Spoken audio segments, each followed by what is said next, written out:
নীতা আম্বানি তো কেঁদেই ফেলেছেন।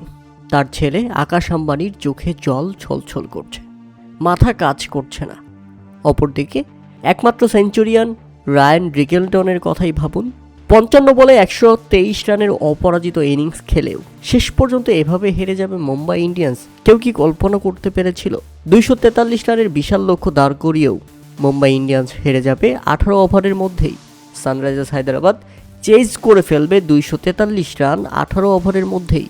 মানে এগুলো কি চিন্তা করা পসিবল? তাতে আপনি একটা কথা বলতেই পারেন, কিংবা মুম্বাই ইন্ডিয়ান্সের মালিকরা পর্যন্ত এটা চিন্তা করতে পারে যে হেনরিক্স ক্লাসেন কি আদৌ কোনো মানুষ নাকি এলিয়ান? মানে ফিনিশ করারও তো কোনো তরিকা আছে।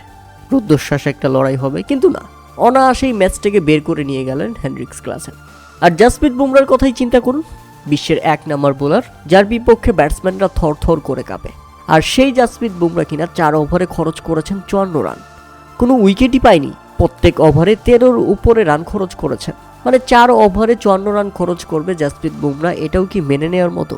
আর জাসপ্রীত বুমরার মতো বোলার যখন 4 ওভারে 54 রান খরচ করেন, সেখানেই তো হেরে গেছে মুম্বাই ইন্ডিয়ান্স। আর বাকি দিকে তাকানোর তো কোনো প্রয়োজনই নাই। উল্লেখ্য, প্রথমে ব্যাটিং করতে নেমে নির্ধারিত 20 ওভারে 5 উইকেট হারিয়ে 243 রানের পাহাড় সম লক্ষ্য দাঁড় করায় মুম্বাই ইন্ডিয়ান্স। দলের হয়ে সর্বোচ্চ 55 বলে 123 রানের অপরাজিত ইনিংস খেলেন রায়ান রিকেলটন। এর আগে 22 বলে 46 রান করে ফিরে যান উইল জ্যাক। শেষ দিকে 15 বলে 31 রান করেন হার্দিক পান্ডিয়া। আর জবাবে ব্যাটিং করতে নেমে অভিষেক শর্মা এবং ট্রেভিস হেড, এই 2 ব্যাটসম্যান মিলেই মূলত খেলা বের করে দিয়েছে।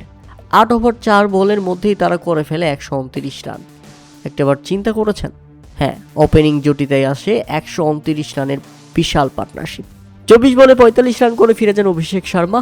এরপর ট্রেভিস হেড নিজের 50 তুলে নেন এবং আরও বিধ্বংসী হন। 250-এর উপরে স্ট্রাইক রেট, 30 বলে 76 রানের চোখধাঁধানো এক ইনিংস খেলে ফিরে গেলেন প্যাভিলিয়নে। কিন্তু তাতে কোনো যায় আসেনি সানরাইজার্স হায়দ্রাবাদের, কেননা এরপর 30 বলে 65 রানের অপরাজিত ইনিংস খেলে দলকে জিতেই মাঠ ছেড়েছেন হেনরিক্স ক্লাসেন। মানে মাথা নষ্ট করার মতো খেলা। তাতে 18 ওভার 4 বলের মধ্যেই, অর্থাৎ 8 বল হাতে রেখেই 6 উইকেটের বড় জয় তুলে নেয় সানরাইজার্স হায়দ্রাবাদ। আর এতে মুম্বাই ইন্ডিয়ান্সের কপাল আরও একবার খারাপ, কেননা 243 রানের বিশাল টার্গেট দিয়েও শেষ পর্যন্ত তাদের রক্ষা হয়নি।